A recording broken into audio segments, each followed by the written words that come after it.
Hello everyone and welcome back to driver's seat. Car safety specially in recent years बहुत बड़ा boom हुआ है और ये एक परचेज डिसीजन भी बन जाता है कि गाड़ी कितनी सेफ है एंड क्या है.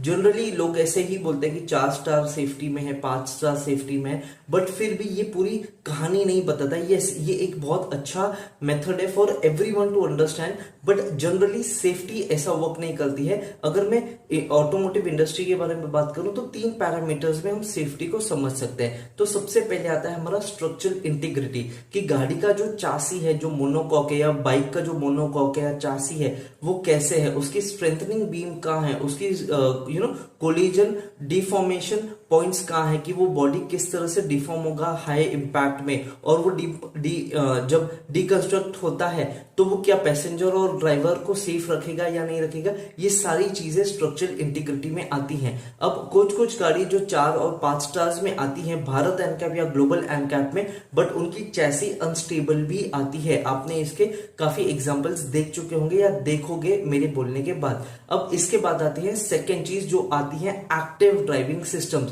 बिकॉज जब आप गाड़ी ड्राइव करते हो ये सिस्टम्स तब चलते हैं. ये टायर प्रेशर मॉनिटरिंग सिस्टम यानी TPMS से लेकर cruise control, adaptive cruise control और ये सारी चीजों के साथ आता है. एयरबैग्स भी इसमें आ गए हैं जो physical as well as software का थोड़ा बहुत इंटीग्रेटेड होता है, बट ये ड्राइवर के साथ पैसिवली चलते हैं, कि एक वो सपोर्ट सिस्टम रहेगा कि आप चला रहे हो, कुछ गलती होता है तो ये सिस्टम संभाल लेंगे. एंड देन आ जाता है हमारा ADAS, जिसका आज बहुत बड़ा हवा बना है और वो डिजर्व भी करता है बिकॉज वो उतना इंपॉर्टेंट सिस्टम है भी. तो ADAS का मतलब होता है एडवांस ड्राइविंग असिस्टेंस सिस्टम. अब यहाँ पे लेन कीप असिस्ट हो गया, मॉनिटरिंग हो गया, और स्पीड लिमिटर हो गए. ये सारी जो इक्विपमेंट्स जो साथ साथ ड्राइवर्स के साथ साथ सॉफ्टवेयर के साथ साथ स्ट्रक्चरल इंटीग्रिटी के साथ साथ चलते हैं, तो ये चलता है. अब ऐसा जरूरी नहीं है कि एक सिस्टम सिर्फ एक ही पैरामीटर में आता है. एक सिस्टम दूसरे सिस्टम को भी एडवांस सपोर्ट दे सकता है, या फिर ये तीनों में एक ऐसा सिस्टम होगा जैसे क्रूज कंट्रोल जो तीनों के साथ चलता है.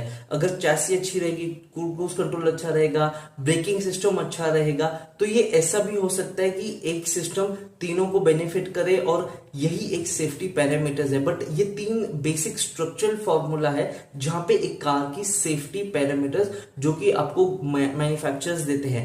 And the point is in recent times specially पिछले 3 सालों में ये सेफ्टी फीचर्स को बहुत ज्यादा ध्यान रखा गया है, बिकॉज अवेयरनेस बढ़ा है एंड लूप होल्स बहुत जल्दी से मिल जाते हैं. तो यहाँ पे कॉर्नर्स कट नहीं करते हैं and you get a very good safe car. What I thought, set me down in the comment box में. सब्सक्राइब नहीं किया तो कर लीजिए. Thank you.